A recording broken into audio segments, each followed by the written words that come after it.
ñu waxee 28 décembre 2007 xel yépp dem ci Serigne Saliou Mbacké mu nekkoon bis boo xam ne rangoñ yi tuuru woon nañ ci àdduna bépp. Serigne Saliou Mbacké mi ngi génne àdduna 22 septembre 1915 waajuram tudd Serigne Touba Khadim Rassoul ak Soxna Faat Jaxate.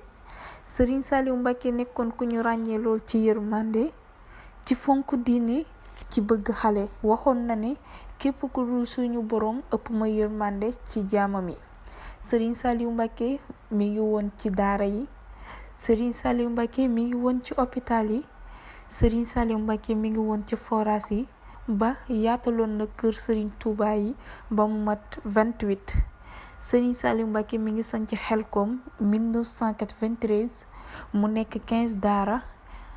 duñu fàtte mukk bis bi nga xam ne la wuyu ji suñu borom muy le 28 décembre 2007 ñu koy fàttaliku 28 décembre 2018 bi muy bis boo xam ne kenn du ko fàtte rawatina jullit yi rawatina waa kër Xadim Rasul yépp. Serigne Saliou Mbacké yàlla nañu ko yàlla fayal.